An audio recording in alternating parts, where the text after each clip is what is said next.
일단 세상에 락항 이론이 나왔다는 거고, 어, 음,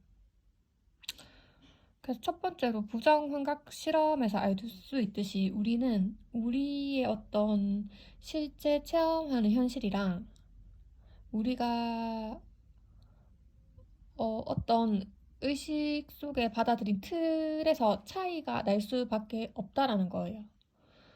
어, 그리고 심지어 우리가 정신에 박힌 그 틀은 우리가 우리 실정에 맞게 나의 어떤 현실 감각으로부터 도출해낸 결론이 결코 아니고, 음, 부모님이 가르쳐 주신 것, 아니면 부모님의 환경 속에서 얼기설기 배운 것, 그러면서 뭔가, 어, 그거를 자기에 맞게 창조적으로 해석해내는 사람들은 이제 천재겠죠.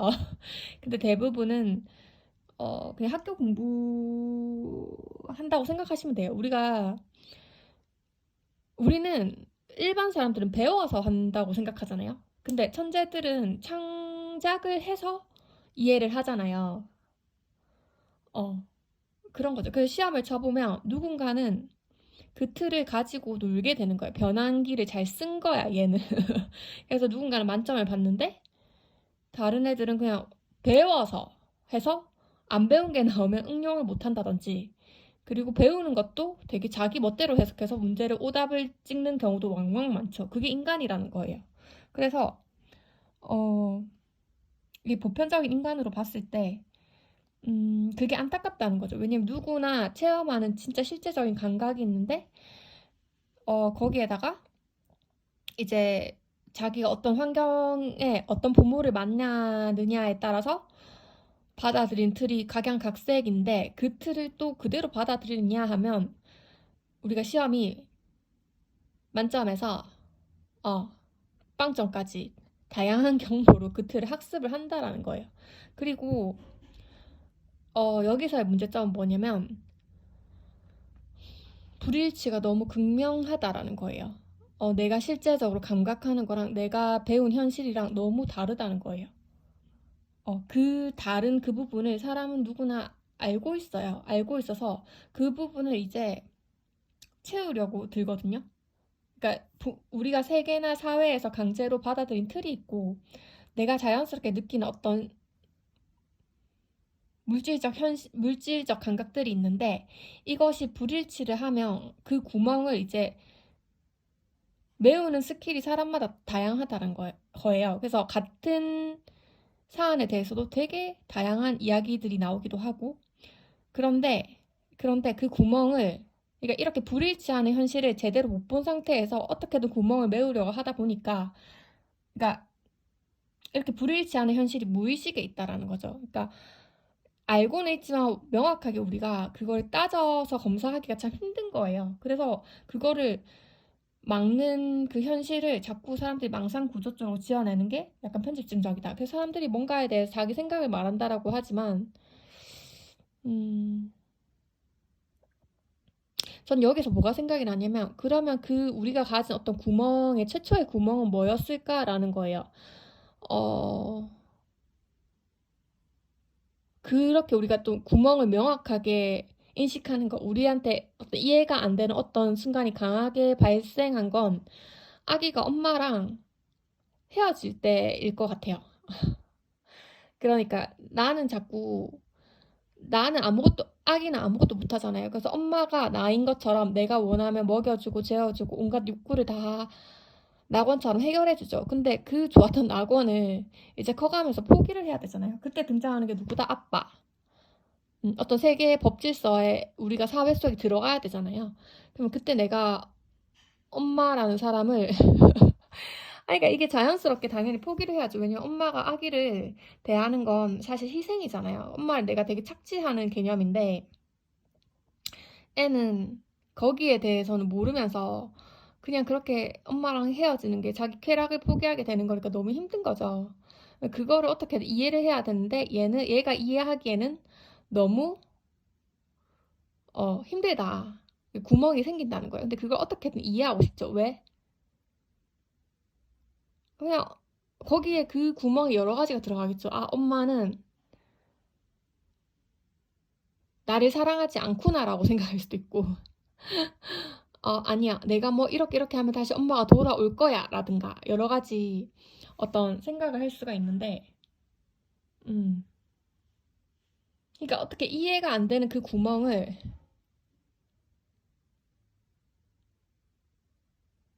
그 어릴 때, 어른스럽게, 엄마가 희생하는 거고, 원래 크면 그런 거야, 라고 손쉽게 이해하는 애들이 몇 명일까요? 그렇게 손쉽게 이해하는 애들이 천재겠지.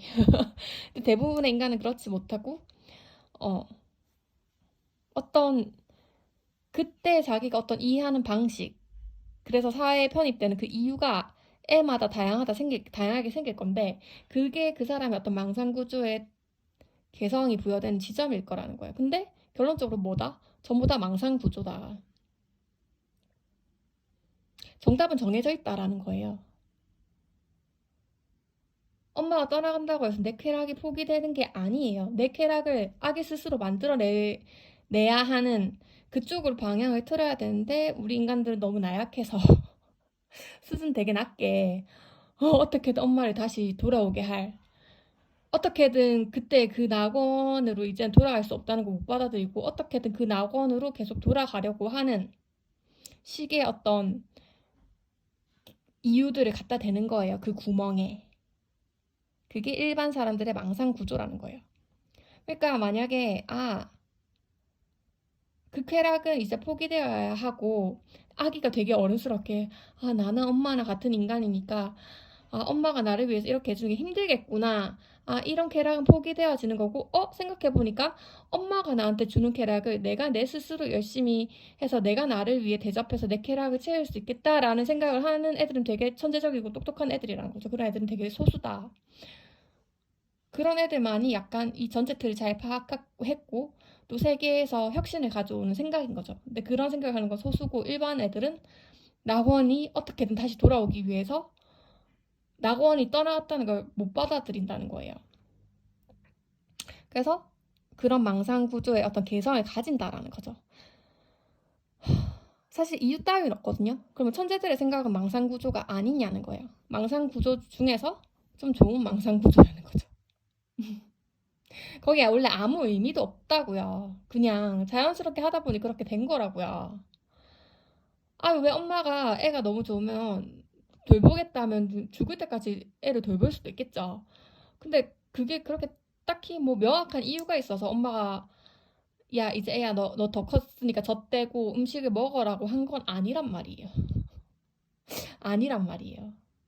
그냥 어떻게 하다 보니 그렇게 된 거예요. 그게 거기에 어떤 이유가 없고 어떤 정답이 없다, 공백이고 공허고 무다라고 한 얘기예요. 근데 우리가 거기에 의미를 부여를 하는 거죠. 그 중에서 좋은 망상 구조를 가지는 건 그나마 좀 천재고, 그거보다 그 천재들보다 더 위에 있는 게 전 라캉이라고 표현하고 싶네요. 왜냐면 거기에 아무것도 없다라는 걸 밝혀냈으니까요.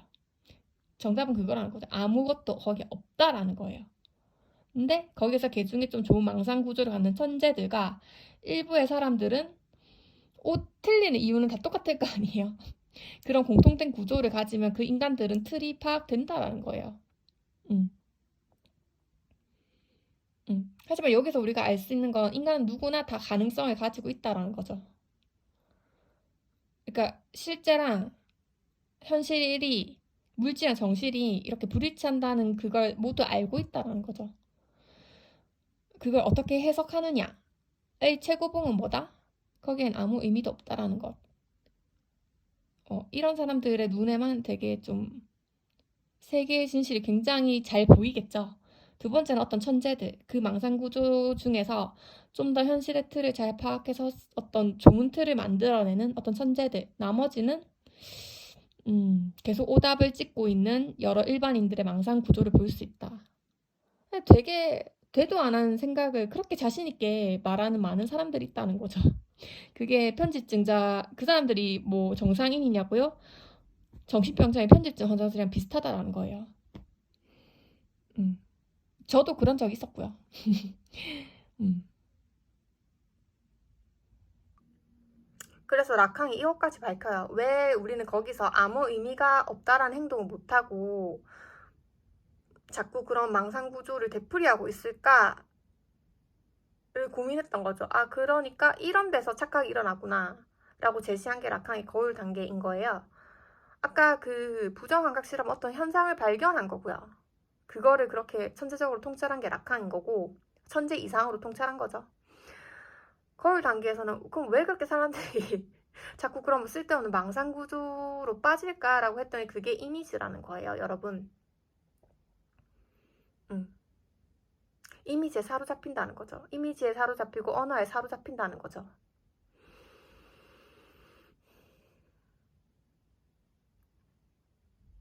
자꾸 우리가 현실의 감각에 좀 눈을 돌린다도 아닌 것 같아요. 어쨌건 정신에 우리가 쓰여지는 어떤 그게 연속적인 어떤 물질 환경을 연속적인 물질 환경을 분절한다던가 연속적인 어떤 정신을 분절한다던가. 근데 여기서 거울 단계나 그런 어떤 언어, 이미지나 언어에 사로잡히는 건 그러니까 거기엔 체계가 없고 아무것도 없는데 거기에 우리가 체계를 부여한 것들이잖아요. 이미지나 언어는. 거기에 우리가 그냥 사로잡혀 버린다는 거예요. 그러니까 아무것도 없는 게 또 망상구조를 시작하는 것과 마찬가지죠. 근데 우리가 왜 그러냐를 봤더니 우리가 그런데 좀 최면 걸리듯이 쉽게 잘 사로잡힌다는 거죠.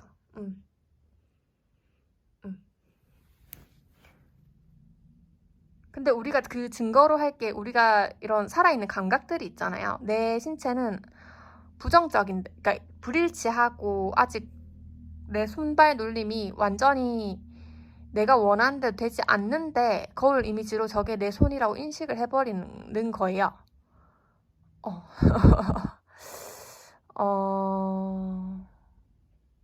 뭐 여긴 여러 가지 의견이 분분할 수도 있을 것 같긴 해요. 그래서 라칸의 생각은 좀 소중하다. 어쨌거나 똑같은 얘기일 거라 생각해요. 왜냐면 어떤 정신이 물질에 다 잡히진 않잖아요. 내가 믿으면 내 손이 되겠는데 뭐 그렇게 얘기로 뻗어나갈 수도 있겠지만 어쨌건 우리가 왜 그렇게 망상구조가 시작되느냐를 라칸은 거울 단계로 풀어내고 있죠. 그리고 사람들의 그런 보편적인 어떤 망상구조들을 이제 탐구한 게 라칸의 이론들이 될 거예요. 그래서 세 번째는 이제 생톰인데 그러면 이제 우리가 이런 망상구조를 벗어나서 어떻게 새로운 인간이 될 건가에 대한 얘기인 거잖아요. 그거는 우리가 스스로 틀을 이제 만들자는 거예요. 우리의 어떤 감각이랑 우리의 현실이 틀이 불일치하다면 그것을 통해서 정반합처럼 자기가 즐길 수 있는 어떤 틀을 만들어내자는 거예요. 그러니까 자기의 어떤 실제 감각이나 충동에 부합하는 틀을 만들어서 즐기자라는 이야기입니다. 근데 참 다 애매모호하죠. 그러니까 이게 만약에 사회에서 부여한 틀이 자기 옷처럼 잘 맞을 수도 있잖아요. 그런 사람은 그 틀을 계속 즐기면 된다는 거예요. 근데 어떤 틀이든 그게 완벽한 정답이 아니잖아요. 그러니까 언젠가 그게 오답인 게 드러나면 우리가 그때 또 새로운 틀을 창안해서 만들어서 행복하게 살자라는 게 전 라칸이 주장하는 바라고 봐요. 그런 걸 제시를 한 거죠. 그냥 되게 현실적인 답이다라는 건데